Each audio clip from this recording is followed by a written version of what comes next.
Awa est l'eau minérale d'une pureté exceptionnelle offerte aux habitants de la Côte d'Ivoire depuis 1980. Il y a certaines de nos filles qui vont prendre des grossesses, ces enfants, la mère accouche, on est là. On est tous chrétiens, on est sanctifiés, on parle la langue à l'église, on est pasteur, on est apôtre, on est évêque. Femme insensée, ne sépare pas tes enfants de leur famille. Parce qu'on dit, elle bâtit son foyer, elle bâtit sa maison. Maison, ce n'est pas père et enfant seulement. Il y a les autres membres de la famille. On dit la maison. La maison, il y a beaucoup de compartiments dans la maison. Tes enfants ne vont pas chez tes parents. Ils ne vont pas dans les familles de leur beau. Mais où est leur famille là alors? Dans la famille là, c'est toi et puis ton enfant seulement. C'est ça qui fait une famille là. Femme insensée, c'est comme ça elle agit. Elle sépare ses enfants de sa belle famille, d'elle-même, de sa famille. Et puis ils sont là, c'est eux seulement. Non, Dieu n'a pas dit ça. Jésus-Christ même qui est le Seigneur des Seigneurs, quand il est né, on a raconté son histoire depuis Adam. On dit fils d'Adam, fils de tel. On a fait une généalogie de Jésus. Jusqu'à même le nom de Ruth est sorti dedans. Jusqu'à le nom de Rahab est sorti dedans. Jusqu'à le nom de plusieurs personnes sont sorties dedans. On a fait, quand on parle de généalogie, on parle de famille, on parle de descendance. Il n'y a personne sur cette terre qui va dire lui n'a pas de famille. Femme insensée, il faut remédier à ça. C'est comme ça la femme insensée agit. Elle cautionne ça. Maintenant, comment la femme bâtit, comment bien bâtir sa maison, c'est de ça qu'il s'agit. Parce qu'il faut qu'on nous dise aussi des vérités. Ne parlons pas en langue seulement à l'église et puis on est là. Non, il y a d'autres choses aussi. Quand tu finis de parler en langue, il y a les réalités de la vie qui sont là. Langue là, ça ne va pas te faire rentrer tout de suite au paradis. Si langue t'amène au paradis, c'est que tu es mort, tu t'en vas. Mais si tu as fini de faire la langue à l'église, tu as fini de guérir les malades, tu as fini de prophétiser, tu vas venir à la maison. Il y a les réalités de la terre aussi qui sont là. Que nous devons respecter, qui vont nous conduire dans la félicité de Dieu. Arriver là, Dieu dira, ah, tu as vécu sur la terre, voilà, tu as fait ça, tu as fait ça, tu as fait bonne servante de l'Éternel, rentre dans la félicité de Dieu. Ce sont tes œuvres. Les œuvres ne nous sauvent pas, mais ça nous accompagne à avoir une récompense auprès du Seigneur. Toutes les nations seront assemblées ce jour et Dieu séparera les boucs d'avec les brebis et il dira aux brebis, rentre dans la félicité de votre Père. Il a dit, mais qu'est-ce que j'ai fait? Oui, quand ta belle-mère, quand ta belle-soeur, quand ce malade, quand ce paralytique, quand ce boiteux était là, tu lui as donné à manger, tu as rendu visite. C'est ça qui va nous donner la récompense au ciel. Donc ne restons pas là seulement pour faire comme si nous vivons dans le ciel. Nous sommes encore sur la terre. Femme insensée, la reine Vachi a dit un petit nom, un petit geste a détruit toute sa vie. Elle a été disgraciée, elle a été remplacée, on l'a chassée du palais, elle n'a plus jamais comparé devant le roi jusqu'à sa mort. Elle a été remplacée par une autre jeune fille appelée Esther. Oui, la femme insensée perd toujours sa place. Elle renverse ces choses par ses propres mains, parce qu'elle n'a pas l'intelligence, parce qu'elle ne voit pas loin. Or, la Bible nous dit dans Proverbe 31 que la femme vertueuse, elle pense à un champ et elle acquiert. Elle se rit de l'avenir. Elle voit loin. La femme sage, elle voit loin. La femme insensée voit aujourd'hui. La femme sage, elle voit aujourd'hui et elle voit demain. Elle prépare le demain aujourd'hui. La femme insensée mange aujourd'hui. Elle ne pense pas à demain. Bien-aimé, je voudrais parler à ce couple qui me regarde peut-être, ou bien à cette dame qui me regarde, qui est seule, ou bien à cette jeune fille, qui sont assises là, qui étaient en train peut-être de causer, et puis actuellement vous êtes tombé sur cette partie de la parole. Je voudrais que vous prêtiez l'oreille. Christ a besoin de vous. Christ dit la femme sage, elle bâtit sa maison. Je vais parler d'une femme, elle s'appelle Séphora. C'était la femme de Moïse. Cette femme, elle a marié Moïse. Moïse, le grand Moïse, le plus grand des prophètes de la terre, qui a lutté avec l'Égypte, qui a détruit l'Égypte avec 10 plaies. Dieu, à travers lui, a manifesté sa bonté pour faire sortir le peuple d'Israël de l'Égypte, qui a fendu la mer Rouge, le grand Moïse. Qui pouvait tenir devant Moïse? Le nom de Moïse terrifiait même les habitants des environs. Le nom de Moïse a terrifié toute l'Égypte entière. Moïse qui a parlé de bouche à bouche avec Dieu. Moïse à qui Dieu a donné la loi pour venir discipliner l'humanité. Moïse, ce grand Moïse, la Bible dit qu'il fut un moment où Dieu a décidé de tuer Moïse. Dieu, je n'ai pas dit les jaloux, je n'ai pas dit l'être humain, je n'ai pas dit les adversaires. Je dis Dieu lui-même a décidé de tuer Moïse. Mais la Bible déclare qu'il y avait à ses côtés une femme sage, une femme intelligente, une femme qui connaissait les mystères de Dieu, une femme qui était l'intime de Dieu. Elle connaissait la volonté de Dieu. Elle était instruite. Elle savait, elle n'était pas avec Abraham, mais elle s'est instruite. Elle a demandé. Elle a demandé à Dieu. Elle est rentrée en contact avec Dieu. Elle connaît l'histoire des enfants d'Israël. Elle savait qu'un jour, Dieu avait dit à Abraham que tout mâle qui naîtrait dans ta maison, après 8 jours, devait être circoncis. Elle savait cette loi. Elle connaissait cette loi. Elle avait maîtrisé cette loi. Mais c'était dans son cœur. Au temps opportun.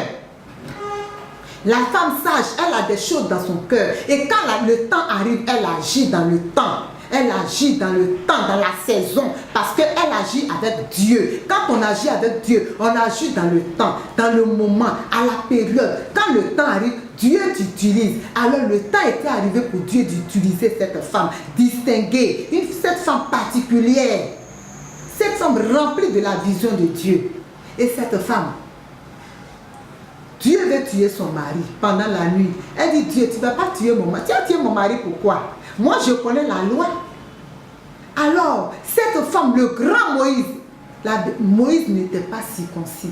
Moïse n'était pas en alliance avec Dieu. Malgré que Dieu l'utilisait, mais il n'était pas rentré dans l'alliance avec Dieu. Oh, Dieu voulait que Moïse porte la marque des enfants d'Israël, la marque de l'alliance. Dieu peut utiliser ton mari, mais il peut ne pas avoir la marque de l'alliance. Mais quand tu es une femme de sagesse, quand tu es une femme sage, tu connais, tu peux reconstituer la vie de ton mari. Oui, tu peux reconstituer. Je parle là à la femme d'un serviteur de Dieu, à la femme d'un prophète, à l'épouse d'un homme de Dieu, d'un pasteur. Nous devons connaître nos maris. Nous devons connaître même l'histoire de nos maris. C'est pourquoi tout à l'heure, je revenais sur les histoires de famille. Parce que tu peux marier un homme, mais tu peux ne pas connaître l'histoire de sa famille. Si tu ne connais pas l'histoire de sa famille, qu'il y a un problème spirituel dans la maison, comment est-ce que tu vas résoudre ce problème? Si tu ne connais pas l'histoire, tu ne connais pas le nom de ça, tu ne connais même pas le nom de son papa ni de son grand-père, tu ne connais aucune histoire de sa famille, comment est-ce que tu peux le sauver le moment où le diable voudra le réclamer?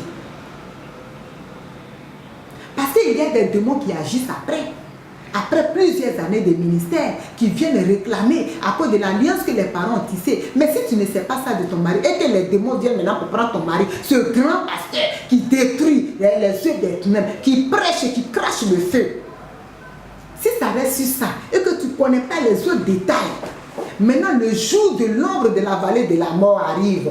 Il faille qu'il y ait une puissance qui vienne le dégager. Et cette puissance, c'était toi qui devais la maîtriser. Si tu ne l'as pas, c'est pourquoi tu dois connaître tous les aspects de ça. Alléluia, bien-aimé. Femme de serviteur de Dieu.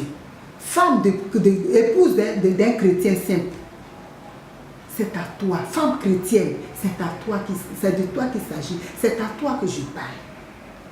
Alors comme Séphora connaissait toutes ces choses, quand le temps est arrivé de détruire la vie, quand Dieu lui-même a décidé de tuer Moïse, elle dit non.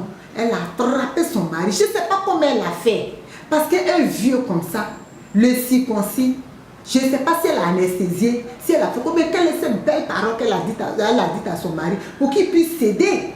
Parce qu'il s'agit de son intimité.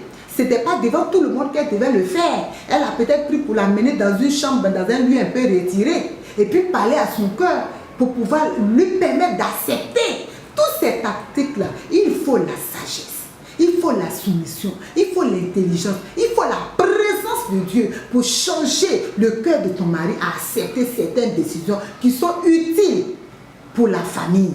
Parce qu'à ce moment que Moïse mourait là, le ministère de Moïse allait s'arrêter là.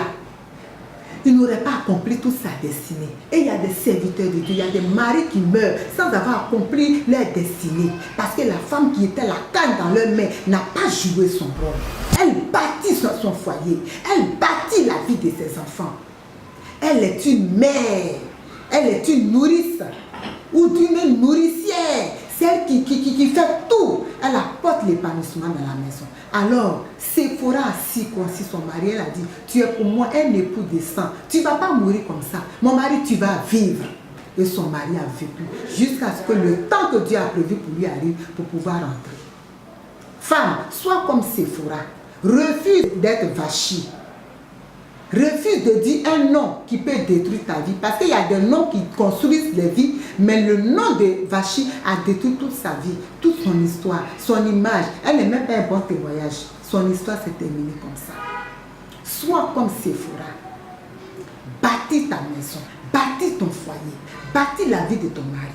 Si la vie de ton mari est bâtie, quand il sort, il est heureux. Il court même pour venir à la maison. Il court pour venir à la maison. Peut-être tu es en train de te demander, ah mais mon mari aussi là, il est dur de caractère. Quand il parle, il n'écoute pas. Tu as les genoux pour prier. La femme sage, elle prie. La femme sage, elle jeûne quand il s'agit des choses spirituelles.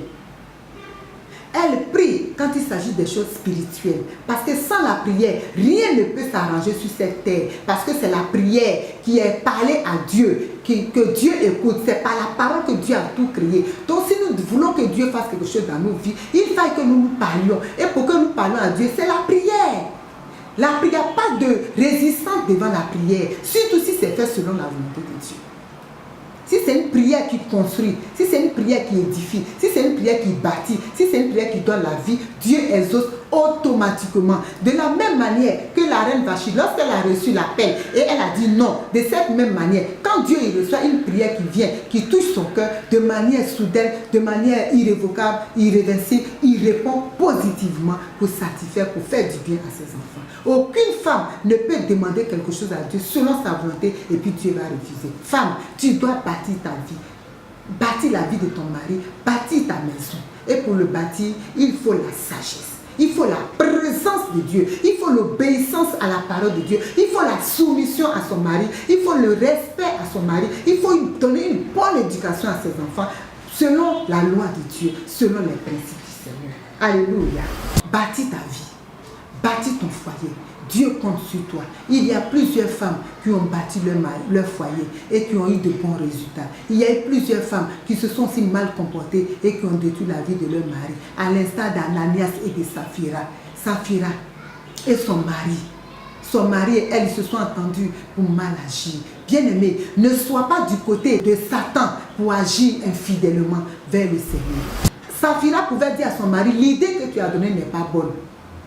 Ou du moins, si c'est elle qui a donné l'idée, elle n'a pas été une femme sensée, elle n'a pas été une femme sage. Et leur vie a été détruite, ils sont morts. S'ils avaient des enfants, ils ont laissé les orphelins le même jour. Le même jour. Ananias et Saphira, ils ont laissé des orphelins derrière eux le même jour. Parce que la femme n'a pas su gérer, elle n'a pas pu jouer son rôle. Son rôle de bien bâtir sa maison. Son mari lui a dit, ma femme, ou du moins, ils se sont entendus pour dire qu'on ne doit pas agir fidèlement d'après ce que les prophètes ont dit, d'après ce que les apôtres ont dit, alors qu'une loi a été votée. Bien aimé, à l'église, une décision peut être prise pour dire, voilà ce que l'église va faire. Toi, la femme, ne sois pas le chic, va dire, ah, à l'église, on demande trop, mon mari, il faut laisser ça là, ça ne va rien nous porter. Non, ne te mets pas entre l'homme et son Dieu. L'homme est son Dieu, laisse l'homme et son Dieu agir. S'il veut offrir quelque chose à l'Éternel, laisse-le faire ce que Dieu lui a dit. Ne te mets pas entre lui et son Dieu. Ne sois pas une occasion où c'est toi qui seras une occasion une pierre d'achoppement entre ton mari et son Dieu. Sois au contraire une source de bénédiction, un canal de bénédiction entre ton mari et son Dieu. Et à cause de la vie de Saphira, son mari est mort. Et elle aussi, elle est venue insensée qu'elle est. On lui pose la question, est-ce à ce prix-là véritablement que vous avez vendu le champ? Elle dit oui, mon mari et moi, c'est à ce prix-là. Et le serviteur de lui a dit, comment Satan peut rentrer dans votre cœur jusqu'à venir mentir au Saint-Esprit? Femme, sois une femme de distinction. Femme, sois une femme de direction. Femme, sois une femme particulière. Sois une femme qui n'accepte pas le péché qui nous éloigne de Dieu. Sois une femme qui oriente son foyer, qui oriente son mari, qui donne de bonnes instructions à ses enfants, qui donne une bonne éducation à ses enfants. Sois cette femme-là. Doux, absorbant, résistant, exigez toujours Lotus le vrai.